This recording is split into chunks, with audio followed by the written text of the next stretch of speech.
Welcome to the Shoulda Bet More podcast presented by Go Boys. Coming up on the show, Jason Weingarten, professional sports bettor, will join us as we will turn the page to baseball. We'll talk some awards, futures, get his thoughts, see if he's bet any football. I know he's bet a couple of ladies golf tournaments. I think last week, and he was talking about this on I think on another show where he had 20-1, and his girl had a 5-shot lead going into the final round and lost in a playoff, and he had another one a couple weeks ago that was just as bad. So we'll see what's up with Jason, see what he's betting.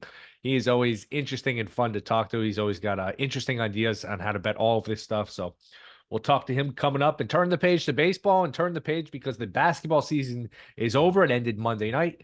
Edmonton and Florida are playing right now, so we'll see if we can get the NHL season going. If that series keeps going, maybe I'll do a spot on game 6 or game 7. Definitely spend some time on it, but if that series ends tonight, that'll pretty much be that.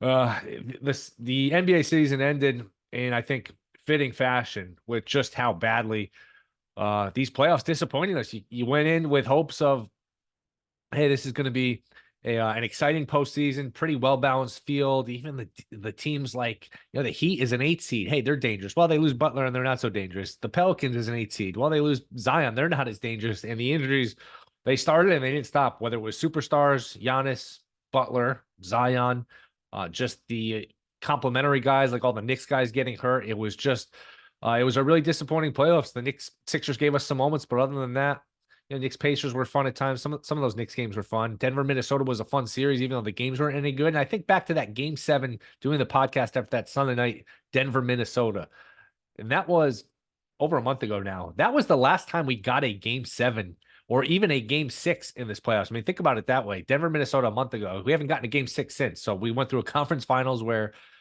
we didn't get a game 6 or a game 7. One of them was a sweep, and then we get to an NBA finals where we can get a game 6. A game 6. 5 and 6 is that line between long series and short series. Anything 5 or less is a very short series. 6 or longer, you're talking long series. Where hey, at least if it's game 6, we're one game away from a game 7. It's 3-2. It feels close, but we didn't get that. Conference finals, just kind of a dud. And I think Denver getting eliminated really threw this postseason off track. Where Denver Boston would have been a fun final. Maybe Murray was hurt, and that never would have been the case. But Dallas Minnesota just never felt like a conference final. And I felt like once Denver, and I think I said this on this podcast, once Denver lost to Minnesota, it felt like Boston won the championship that night, and that proved to be true. I can't get to this idea. I know they were 81-20. I know they buried all these teams, so maybe I'm wrong. It's a very good starting 5.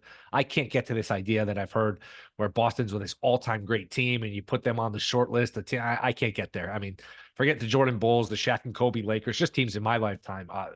The Warriors had teams from 2015 to 19 that I thought were all better. The LeBron Heat. I mean, this was a really good Celtics team. And maybe I'm guilty. Maybe a lot of people I think are guilty of underestimating them because they didn't have that one super duper star. And that was an interesting finals MVP vote where I thought Tatum was going to get it. The market certainly thought Tatum was going to get it. Tatum was like minus 500 in the second half. Brown ends up winning. I still think Holiday had a case. I knew he wasn't going to win it. The ties never go to the French players, but Holiday really had an impact on the series, I think, equal to Brown and Tatum. But back to my original point, though, the Celtics they don't have like a top 3 player. They probably don't even have a top 5 player. I think Tatum's somewhere in that 6, 7, 8 range. He was good in the series. He wasn't great. So that's probably why we don't look at the Celtics as being this dominant team where, hey, you don't have the best player. And those Shaq Kobe teams, I mean, they might have had the 2 best players in the league, those early 2000s. The Celtics don't have that, but they have a good starting 5 where they basically have all-stars all around or fringe all-stars with Porzingis and Holiday. I don't think either has made an all-star team, but both are all-star worthy players.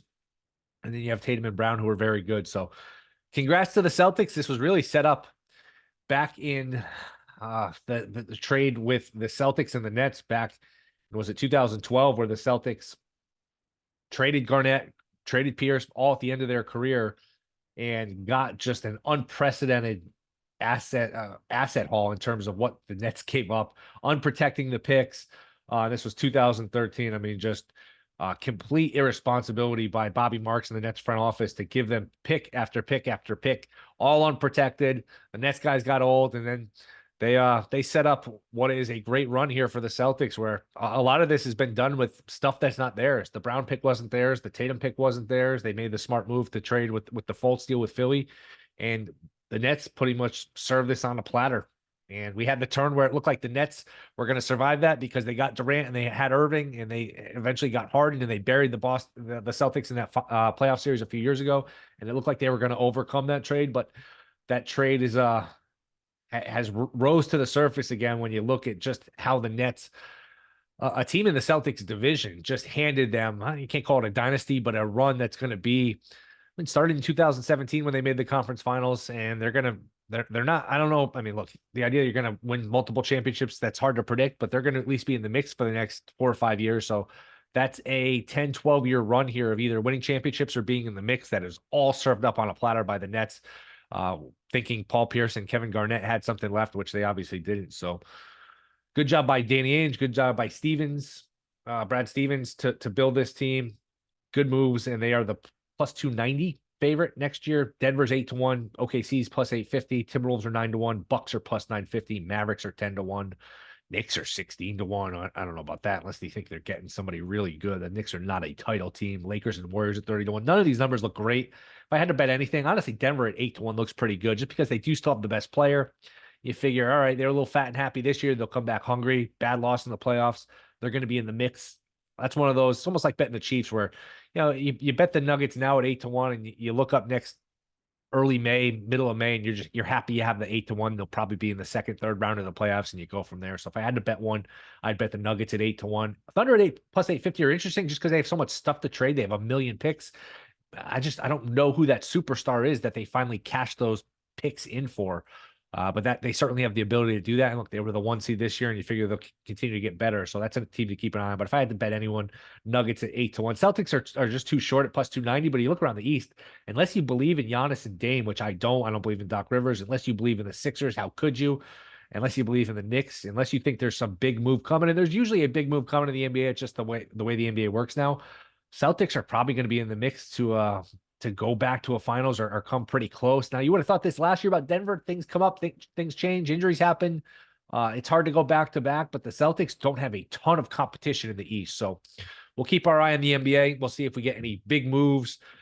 Maybe Paul George changes teams. I think that's possible, if not likely. Does that move the needle? Maybe, depending on where he goes. I guess if he goes to Philly, we have George, Embiid, and Maxey. I'm going to need to see Embiid stay healthy for playoff stretch before I believe in them.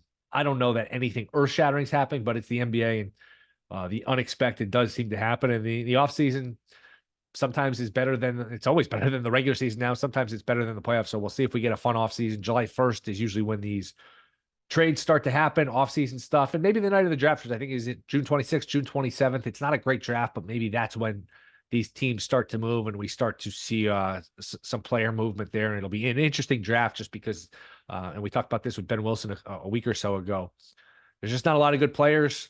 Who knows how many teams value these picks and how they value these picks and players. So you might see some movement there. The Hawks have the first pick.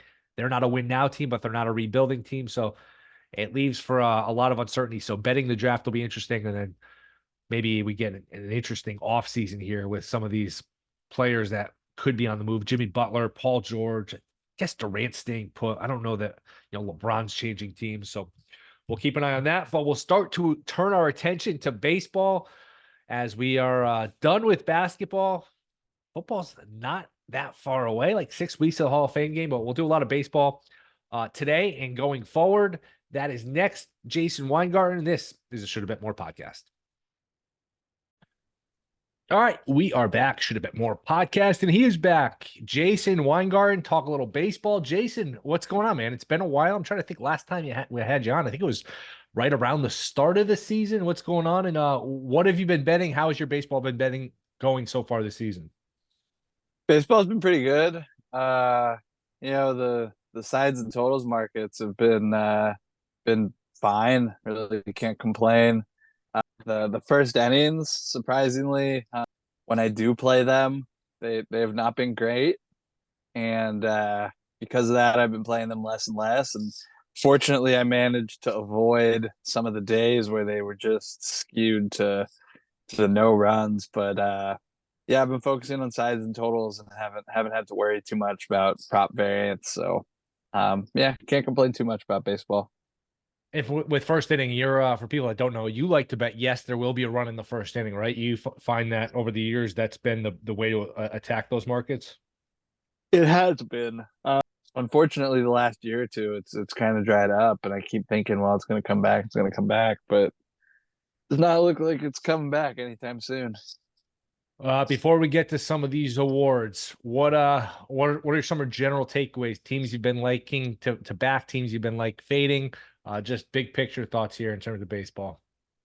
Well, I feel like we're kind of into the second full year of this new schedule with the playing everybody and not playing your division over and over again, and the pitch clock, and what's the other thing? There's the one other big change Can I'm only I'm throw over a forgetting. couple of times, which helps the base runners. Oh yeah, yeah. So there's been all these changes, and it's actually kind of at first I was a little apprehensive about it, but I do enjoy the faster paced baseball games. I don't enjoy the third wild card. If you look at the standings right now in the National League, every team except Colorado and Miami are within 2 games of the third wild card spot. We're talking the Cubs, the Reds, the Mets are 1 game back. The Nationals are actually tied for the final playoff spot right now. So I kind of feel like this devalues the regular season, and especially it's going to kind of hurt at the trade deadline. If you're only 1.5 games out of the third wild card spot, are you really going to be able to justify to ownership spending money to acquire more talent? To win 2 or 3 games when that's the difference. I don't think you're going to get as many mid market owners to spend more money. Yeah, I just feel like it's devaluing the regular season to the point where it's kind of boring some days. Like, I don't know what to say about a pennant race, or not, excuse me, not a pennant race, a playoff race where every team is alive in the National League except two. It sounds good, but it's really not that good when you look at some of these teams' records, and they're only 2 games back and 5 games under 500. Yep, I agree with that. It used to be, I mean, to just put it simply, it used to be you had to be good to make the playoffs in baseball, and it's becoming like NFL where everyone's around 8-8 and everyone has a chance to get in. And it works in the NFL because there's not that many games. It's only 16 games and it's a small sample and it's week to week. It's different. The trade-off with baseball is like, all right, it's 162 games, it's long, but it matters. It weeds out a lot of the teams where you have to be really good to make it, and the regular season is almost like a playoffs now. It's less and less meaningful. Yeah, I mean, me personally, like my position is unfortunately an untenable one that'll never be returned to, but I think you should just have East and West, and the winners of each play in the championship series, and there is no wild card, and that makes all the regular season games playoff games, but we're never going back to that, unfortunately. So I'm not going to win that argument. No, it was better. And then like I would even meet him halfway in between where I have the same thought process as you, but when you had the two wild cards, one of them they would have to play right away. That little playoff, that 1 game playoff, I thought was good where it didn't let that many teams in. It still incentivized winning the division because if you didn't win the division, you got a wild card. Well, you were punished by the fact you had to play a single elimination game, and it was those two wild card games were fun. You'd start the playoffs with pretty much a game 7. I thought that was a good compromise where really you're still getting 4 teams in the playoffs, and you got punished pretty much for winning the wild card. I thought that was fine with the two Those wild those cards. wild card games tended to actually be pretty good games Yes. too. So I do wish we went back to a simpler time. Yep. And now we're looking at Baltimore and Yankees. Like the loser of that division is going to win 100 games. They're going to be stuck with a best 2 out of 3 against some crappy wild card team. And hey, anything can happen. So I don't know. It's not great. Speaking of races, that might be the only race we're looking at. A lot of these just division races. It's Yankees Orioles. That could be a good race down to the finish. But other than that, a lot of these teams have opened up some space. Are there any of these other divisions besides the East where you think somebody that's not in first place can make a run and is worth a bet in terms of the divisions? I think the Astros get above 500. I don't know if they're going to be able to close the gap on the Mariners the way the Mariners are pitching. They might have enough of a lead to take this division. I want to say the Royals or the Twins could make a run. I feel like we talk about that every year, that the Central Division is up, up for grabs later in the season. But I do like the Guardians there. And then the Braves. The Braves, they're 39-31. They're not necessarily a bad team. They've been an unlucky team. They've been an injured team. I mean, Strider, Harris, Acuna. Any team's going to lose those three guys. It's going to hurt, but they're still, like I said, 39-31. Could they make a run? Maybe. But otherwise, yeah, it's what I was kind of saying is the expanded wild card is de-incentivized competitiveness, and you see it in these large leads breaking out early, and the good teams and the average to bad teams are separated more and more. Do you think they're messing with the baseballs? A lot of teams, I mean, it's just hard to hit. It's just, I think the Padres have the best team batting average at like 262. The average hitter's hitting like 239. Do you find that it's just pitching is really good, or they're doing something with the balls, or probably a mix of the two things? I don't think baseball is capable of, messing with the balls at the production level. Because I mean that requires going to factories in Costa Rica and telling the workers to change how they're doing things.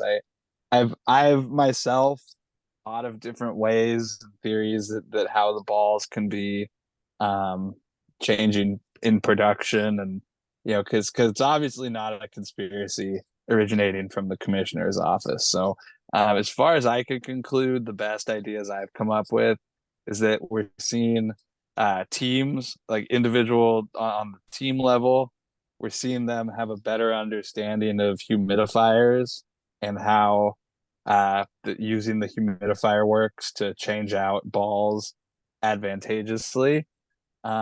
We've also seen teams change their ballparks to benefit their clubs. For example, Baltimore moved their fences and raised the fences, a year or two ago, and it's helped their pitchers a lot. So I think a lot of times, we're probably looking at different things. And the other thing I mean, or the other theory I have, it just comes down to like the production quality of stuff. Like there's just not as good as quality control. But yeah, I don't know. I don't think there's really sort of like an organized conspiracy to change the balls. It just doesn't make sense to me. But you have noticed, like with the first innings is an example where a lot of no runs, first inning gets home, just the scoring is down. Have you noticed that it's just there's less offense, there's fewer homers, and it's just more pitching friendly? Is that something you'd agree with? Well, so here's the thing. I don't love to watch the first innings, because when you watch the first innings, you see like a guy, dive and cut off a ball that should be a hit, and it's it becomes a no score when it should be a score. And you're like, damn, that, I don't want stuff like that to affect my thinking. So a lot of times I don't really watch the first inning. I look at the box score, because it just says, line drive to center field, out. It doesn't say, oh my God, did you see that? That had like a 3% catch rate or whatever. It should have been a hit 97% of the time. So I don't know. I think there could be a million things why, but no, I don't really have a good reason for why any of this stuff is happening. Your guess is as good as mine. All right, awards. We'll start with MVP. Judge is the favorite in the American League. He's now minus money. The National League took a turn a couple days ago. Betts gets hit on the wrist with a 98-mile-an-hour fastball, so he's out. Looks like a couple of months. Ohtani, his teammate, is now the short shot. Any bet you would make right now for MVP in either league? I think it's crazy. You told me a couple weeks ago, you were like, Judge is coming, because what was he, like 10-1 or 12-1 at that point? 16-1, and he was only like two homers behind the 16. lead. Yeah, it was crazy, I thought. And I basically blew it off. I was like, no way. It's all Juan Soto. Juan Soto's the best player, whatever. So once again, I'm just totally wrong about Aaron Judge. Minus 110. And I still think that's crazy, because to me, I've said this before, but like, what's the difference between the Yankees this year and last year? It's Juan Soto. Like Aaron Judge is great. We love Aaron Judge. He's amazing. He hits home runs. He's he's a real Yankee. He's gonna be a Yankee his whole career. Juan Soto is the dude that changed the attitude of this team. Am I wrong? Like, am I wrong that Juan Soto is the difference this year? No, but I would say when you're comparing the two, it's like Judge was already there. It's almost like you're cloning Judge. So now you have two of Judges with the same production. That's why they went from being mediocre to one of the best teams in baseball. And the fact Judge missed a lot of time last year, but now it's the fact that you have two of Judge basically, where it was only Judge by himself last year. I think that's a big difference. But you're right, Soto's the huge difference maker here. Absolutely. Yeah, I still tend to think I put Soto ahead of Judge if I have a ballot.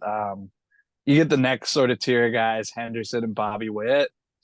I just don't know. Like, I know Henderson is breaking out in his second year. So rare to see a second year player win the MVP, even with the numbers he's putting up.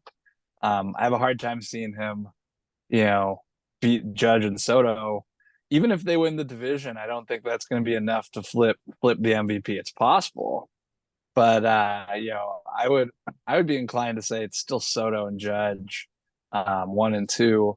I don't necessarily agree that it's Judge minus 110, but the market's saying Judge is the favorite, and I don't really disagree with it there. And then, farther down the list, it's like you really want to make a case for Jose Ramirez or whatever, but Jose Ramirez just isn't winning the MVP over Aaron Judge. It's not happening. Totally agree. How about National League? Yeah, I mean, this race sort of just got a little bit more interesting, right? With Mookie Betts and then Acuna. Acuna never really was in it, but he's now completely out of it. And Mookie Betts, I guess, what are we saying he's completely out of it? 2 months, not going to win, right? Probably. I mean, I would need more than 20 to 1 that they're offering. If a guy's going to miss 2 months, I can't bet him at 20 to 1. Yeah, I see Cross my 50 at mind though. FanDuel, but I'm still not going to bet him at Yeah. 50. Ohtani, Harper, those are your favorites. Marcelo Ozuna plus 750, kind of crazy. I actually looked at him at 120 to 1 a couple weeks into the season. I wanted to make a case for it, but I kept saying to myself, like, well, he's still Marcelo Ozuna. He's a designated hitter. He's got the whole domestic violence thing. Like, I think that's going to preclude him from winning a voting award. Personally, I'm just trying to get into the mind of a baseball voter, and I do think that will be held against him if he is still, relatively competitive at the end of the season. And then it's just sort of a matter of fact, like Ozuna, Ohtani, and Harper, you likely going to have division winners between Ohtani and Harper over Ozuna. So I just can't see Ozuna winning even at 750 now. I'm not kicking myself over not taking 120, but I do think I'm good at identifying the talent and the numbers. I was surprised to see William Contreras. He was like 10 to 1 for a while. I thought that number was kind of crazy. I don't know. I don't think a lot of these guys are really serious contenders that I see, say, between the 20 and 100 range, like Ketel Marte, Matt Olson, Ellie, Christian Yelich. And I guess maybe I'd circle around Christian Yelich one more time because he is a former MVP winner and he's on a first place team. But like Alex Baum, Jerks, and Profar, like those aren't guys we're seriously considering. I don't know. What do you think? I really don't see anything outside of, say, the first five guys that I'm very interested in here. I'm looking at the board with an open mind. I just can't get anything. Like, I agree with what you said about Ozuna. Unless he wins it clear cut and he's the best player, he's gonna have a hard time winning it. It's hard to see past Ohtani and Harper. Now, crazy things happen. Harper a few years ago was like 30 to 1 in August and won it. So maybe there's an opportunity coming. I even thought, hey, it's so wide open, maybe a pitcher could win, but like Wheeler, who's the top pitcher listed, got absolutely hammered against Baltimore. He's not really a realistic factor. So I don't have a great answer. I think the chalk makes sense. None of these guys down the board I really want to jump in on. Fernando Tatis is honestly the only guy between 10 to 1 and 20 to 1 that really fits the profile of a MVP to me. Honestly, like Ellie, don't think he's there yet. Year two, hard to see him making that jump. Matt Olson, like he's not going to beat Freddie Freeman. He's not going to again, I'm not excited. I didn't even mention Freddie Freeman, but like, he's a great player, but it's just not super exciting, especially with Otani on the team. This is kind of one of those things where I really do, I want somebody else to tell me what their secret play is and let me in on the secret here because I don't see much. Trey No, Turner, Corbin Carroll, all nothing. nope. Carroll's had a terrible year. Carroll, I don't think is a realistic candidate. It's tough. It's probably one of those guys at the No, I'm top. saying these were guys that like were candidates. Trey Oh, Turner, right. Corbin Carroll, O'Neal Cruz at the beginning of the year. Like, those are just guys that are now also Rans. Anything in either Cy Young league interest you at the moment? Yeah, so I mean, Cy Young, I do this every show now. I say, well, I mean, that's what do I care? Tom, Tango, Cy Young, Tracker. Sorry, I'm typing it into Google. Um, like I keep telling everybody, I don't love talking about the Cy Young on shows because if somebody asks me, well, who's winning the Cy Young? I just say, well, what does Tom Tango think? Because he's usually right. And he has Ranger Suarez in first place in the NL. He's actually got Corbin Burns in first place in the AL. Luis Hill in second place. Seth Lugo, Tanner Houck. I don't know how to say his last name. Tariq Skubal is what, fifth? One, two, three, four, five. Yeah. And he's got Suarez, Eminaga, Glass now, Wheeler fourth, Sale fifth in the NL. Market has Scooble first, Burns second, and Suarez first, Wheeler second. I have money on Glass now and Burns from before the season. Haven't really been compelled to add to anybody else. I didn't bet Imanaga at all. I missed the train for Rookie of the Year and Cy Young there. Otherwise, really, I'm fine holding Glass now. I'm fine holding Corbin Burns. I think Scooble's a great pitcher, but I think Corbin Burns is going to win this award if he stays healthy. How about rookie of the year? Heel, obviously in the American League, is a big favorite now. Minus 160. Mason Miller's 3-1. Then National League Rookie of the Year, we got a bunch of pitchers. An interesting race. Imanaga's even money. Skeens is plus 125. Then you get Jackson Merrill, Ortiz. Take it whatever direction you want to go. Is there a bet to be made in either Rookie of the Year? Yeah, I mean, I just don't know in what world Luis Hill's a minus 160 favorite, less than halfway through the season when he's projected to throw like 3.7 ball the rest of the year. His innings projection is still, I want to say, like 130, 140 innings. Like, we're not looking at rookie of the year style innings or strikeout numbers. And it's not to take away anything from what he's done. He's going to likely be on the AL All-Star team, deserves it. But, we've seen several instances in recent memory of rookie pitchers being on the All-Star team and not winning the Rookie of the Year. So it wouldn't surprise me if he kind of comes back to earth, but I expected him to come back to earth in his last start, and he pitched pretty well. So he keeps kind of proving me wrong. The other kind of names up near the top, Mason Miller. Like, yeah, I think maybe he might have had too much early hype, and his negative FIP, you know, uh, was very impressive, or whatever it is now is still very impressive. But hard to see an Oakland A's relief pitcher winning the Rookie of the Year with them winning 60 something games. Weiler Abreu has kind of been a random Red Sox prospect rookie. I have no idea where he came from. Wyatt Langford is kind of last man standing. Kind of crazy. He was the favorite before he even took an MLB at bat in spring training. It's 25-1 now. I would probably keep my eye on him this week. See what he does coming back. How he's been playing. If he keeps it up, I think he might be worth something because it's a guy who was a clear favorite before the season, drifted out, was a little injured, maybe rushed his career a tiny bit, but he's a future stud, so it wouldn't surprise me to see him have a good second half of the year. But beyond that, like I was real high on Jason Dominguez. It looks like he's not gonna be up soon enough to make an impact in the Rookie of the Year race, unfortunately. now that he's on the injured list. So kind of hard to see anybody farther down here, on the 50 to 1, the hundreds, 200s. Jackson Holiday also on the AAA injured list. So it looks like no luck there. But yeah, so if you're asking me today, I think my money would have to be on Wyatt Langford at 25 to 1. I think that's where my money would be at today. Have you started betting any football yet?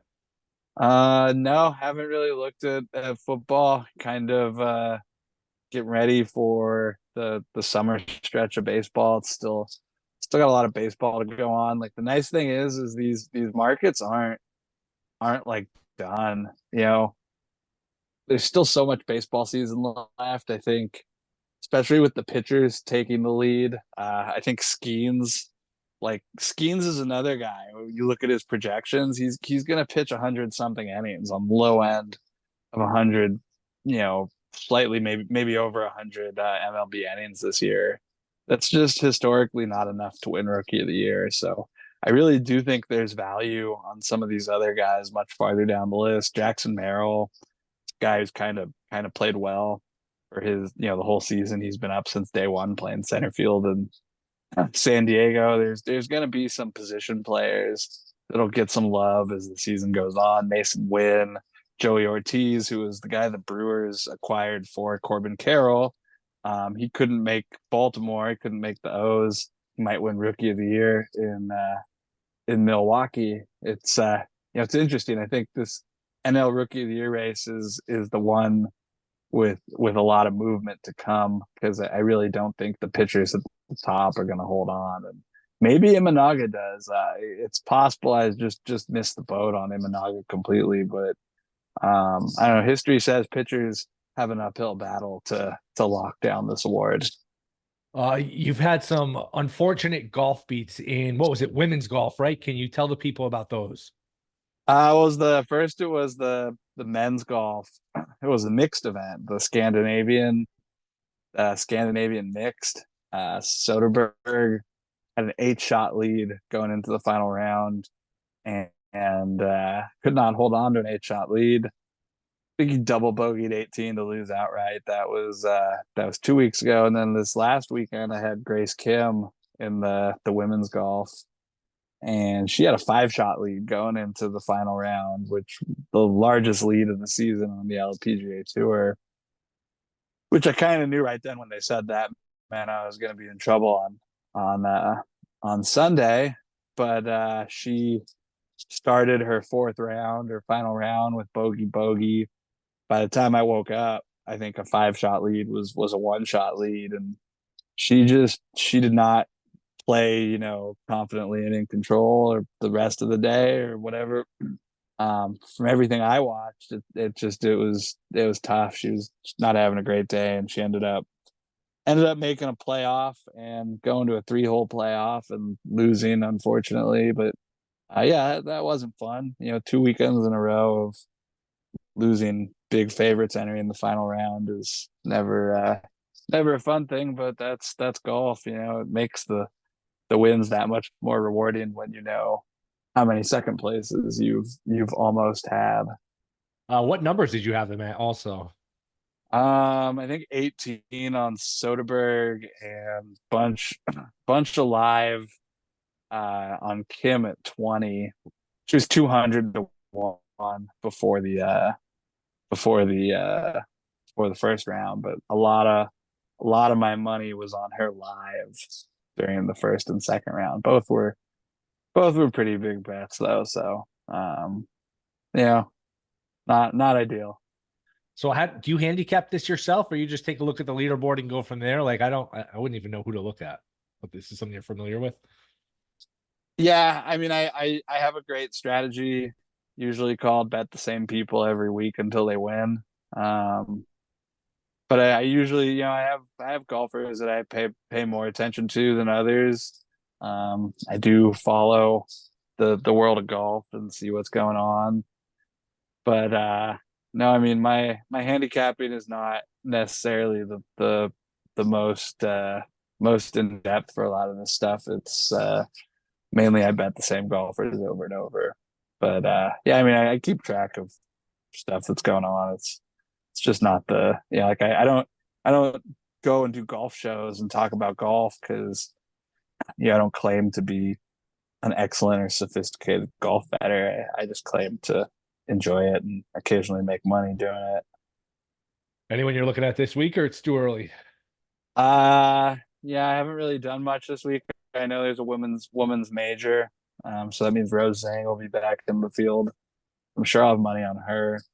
Otherwise, kind of over the ladies I've been betting on lately. They've been letting me down. Uh, Other than that, I know we got a signature event, we got a live event, and I think there's a senior event. So I'll probably take a look. But no, I'm content not really betting much this week after the last 2 weeks of golf almost win. So I'll probably take it easy this week at least until the tournament start and I can see what's up with the live markets. All right, Jason. Well, this is always fun. It's been a while, so I appreciate you coming on. Hopefully we'll do this again soon. Let everyone know where they can find your stuff. Yeah, I'm on Twitter, Spreadopedia. That's really about it. I'll be on there talking about baseball all summer. All right, Jason. We'll do this again soon. Appreciate it. Thank you. It was fun. All right, that will do it. Thank you to Jason Weingarten. We will be back Friday. Rate, review, subscribe. See you then.